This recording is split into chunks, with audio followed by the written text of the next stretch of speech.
দীর্ঘ ৪৫ বছর পলাতক থাকার পর শহীদ রাষ্ট্রপতি জিয়াউর রহমান হত্যা মামলার অন্যতম পরিকল্পনাকারী ও মূল ঘাতক হিসেবে অভিযুক্ত মেজর মোজাফফর হোসেনকে গ্রেফতার করেছে ঢাকা মহানগর গোয়েন্দা পুলিশ। গতকাল মধ্যরাতে রাজধানীর বনানী ডিওএইচএস এলাকা থেকে তাকে আটক করা হয়। পরে প্রয়োজনীয় আইনগত প্রক্রিয়া শেষে কোর্ট মার্শালের জন্য তাকে বাংলাদেশ সেনাবাহিনীর কাছে হস্তান্তর করা হয়েছে। বিস্তারিত জানাচ্ছেন শাহরিয়ার জামান। ১৯৮১ সালের ৩০ মে ভোররাতে চট্টগ্রাম সার্কিট হাউসে একদল বিপথগামী সেনা কর্মকর্তা হামলা চালিয়ে তৎকালীন রাষ্ট্রপতি জিয়াউর রহমানকে হত্যা করে। এই হত্যাযজ্ঞে সরাসরি অংশ নেওয়া সেনা কর্মকর্তাদের মধ্যে মেজর মোজাফফর হোসেন ও ক্যাপ্টেন মোসলে উদ্দিন ছিলেন অন্যতম।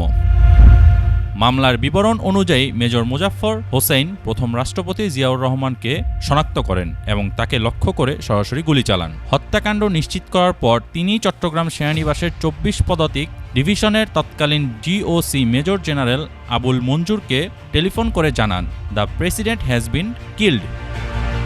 হত্যাকাণ্ডের পর সেনাবাহিনীর অভিযানে পরিস্থিতি নিয়ন্ত্রণে এলে মেজর জেনারেল আবুল মঞ্জুর সহ কয়েকজনকে গ্রেপ্তার করা হয় এবং পরবর্তীতে মঞ্জুর নিহত হন। ক্যাপ্টেন মোসলে উদ্দিন গ্রেপ্তার হয়ে যাবজ্জীবন কারাদণ্ডে দণ্ডিত হন। তখন মেজর মোজাফফর হোসেন ও মেজর এস.এম. খালেদ পালিয়ে যেতে সক্ষম হন। তদন্ত সংশ্লিষ্ট সূত্র জানায়, মেজর মোজাফফর হোসেন দীর্ঘ সময় ভারতে আত্মগোপনে ছিলেন। ১৯৯৭ থেকে ১৯৯৮ সাল পর্যন্ত তিনি সেখানে অবস্থান করেন। পরবর্তী সময়ে তিনি ছদ্মনাম ব্যবহার করে সীমান্ত অতিক্রম করে বিভিন্ন স্থানে যাতায়াত করতেন।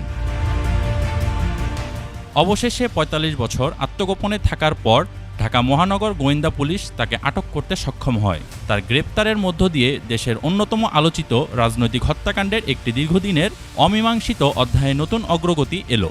সেনাবাহিনীর নিজস্ব বিচার প্রক্রিয়ার মাধ্যমে এখন তার বিরুদ্ধে পরবর্তী আইনগত পদক্ষেপ নেওয়া হবে।